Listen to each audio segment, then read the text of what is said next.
record. And then we'll come over here, and there he is. There's our guy. Look at, wait a minute. Isn't that a beautiful head? That is beautiful. Can't wait till my hair grows back. 1 inch, 1/4 is what we're allowed to grow our hair back to. So I'm gonna push it to that. All right. So, purpose of this little interview is today you didn't graduate, but what's today? What's today's ceremony? Today's ceremony was the coin ceremony, which is the day that we were given an Air Force coin and officially called Airman. So now I'm officially Airman Jarvis, not Airman Trainee or Trainee Jarvis. And what was the cool extra thing that happened today for you? Today I got undergrad, so that was kind of cool for me. Yeah. They called out guys in the beginning before their own ceremony, and then they receive a special coin, and the top 10%. Show us the coin. So, only the top 10% of graduates get these. Explain the use of the coins, because not everybody has seen Pawn Stars and understands what the coins are. To be honest, I really don't know the entire thing, but every unit out there has these coins. And these are collector things, and it is a right of thing to own this and have it in your pocket. And then often in bar situations, the last person or the person that doesn't have their coin in their pocket buys. Everyone taps it. Right. So you need to keep that. You need to keep that handy. So I have the Airman's coin that was handed out to everyone. That pretty much says, "Hey, you made it. You're in the Air Force now. You're an airman." Then the undergrad coin, which is only handed out 10%, and it's a big deal. Ooh, it's shiny. I get a special ribbon too out of it. It's fancy. All right. So you've been 8 weeks in, 8.5 weeks in? Roughly about 8.5, yeah. And so I'm not going to take a video of you walking, but that would be really cool to do, because it's really funny to watch you walk now. Don't you have videos of us marching? It's the same I thing. do, but look, even just walking down the street, you're so weird to watch now. It's like a perfect little march thing. And you're like 6'6" now. Hey, we should do this. Here, you hold the camera for a second, and then we can show that before I was definitely taller than him. I think at this point, I think I'm looking up now. Am I looking up? Yeah. Yeah, I think. And so we need to no, keep going. There's this right here. Look at that. Was there a canteen like right about there? Yeah, canteen on right here. A satchel right here. We stored all of our stuff. It breaks their back to make it so that they can do that. Yeah, it was interesting. All right, so I got a letter saying that there was some challenges in the beginning.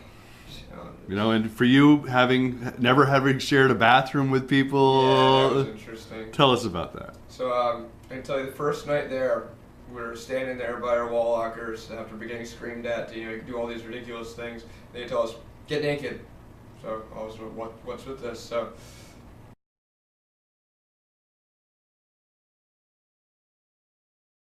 Several times after that, I've gotten used to it now, which is disturbing. Literally. But are there stalls in the bathrooms? Nope. It's one room with 10 shower heads. But the toilets. Toilets? Oh yeah, there's toilet stalls. Okay, because somebody told me in like the Marines that those hoppers are just sitting there in a line. No, there's toilet stalls and 3 urinals. Those don't have the divider walls though, so you just kind of walk up to it. So you come in, they give you some new clothes. Look, we got different clothes now. We got boots. My ABUs, my all drab boots, Santee ABU pants. Yeah, and then do you get to sleep in on the first morning, like when you watch cartoons and stuff? Sleep. Yeah, we only got to bed at about I think 2:30 that night. We got to bed 2:30. Then I woke up at about 4:45. Yeah, that first night was fun. All right, and so just like in all the movies that we watch about basic training, there's probably a lot of like yelling and stuff like that. So the drill instructors or military training instructors are probably paid to motivate you guys. Yeah, they motivate us a lot. Recently, there's been some stuff going on at Lackland that's been in the news and stuff like that. Because of that, they've had to tone down the training a lot. Did you get beatings? No beatings. No physical contact? No physical contact. Can they just whack you off the head or something? No, they can't do that. They can't cuss you out. They can't do all this other stuff. If you feel like you're being maltreated, you can fill out a critique and hand that in, and that goes right up the chain of command to the group commander, which is a big deal. Wow. And, yeah, depending on what your TI did, they could get their job taken from them. So, because of this thing that's happened in Lackland, it's becoming a lot more trainee-friendly environment, I guess you could say, which the TI thing has taken away from our training, but at the same time. Your grandfather would say it took away from your training. Yeah. You guys should be beaten daily. Yeah, he definitely would. But there was still a lot of yelling, but it is helpful. You don't think it at the time that, oh my God, I'm getting yelled at. What is this? That's what you think. You don't think, gee, this is really making it so that later on, if I'm in a stressful situation, it's not going to be any big deal. I'll be able to function just fine. So you don't get a lot of sleep. What time are you up in the morning? Most mornings you're up at 4:45 after going to bed at about 2100. So it's about 7 hours and 45 minutes of sleep. Unless you have to pull certain duties? Yeah, there's EC duty, which is you pretty much watch the door for 2 hours, make sure that no one gets in. How often does that happen? Depending on the size of your flight. For me, it was almost every other night that it happened. Oh my God, that cuts into your sleep. Oh yeah, it definitely does. At Beast, you get even less sleep. There's some nights that we would literally wake up at 02 in the morning for different stuff. It's not light out yet. Yeah. Oh, we rarely woke up at night when the sun was up. Actually, we never woke up when the sun was up.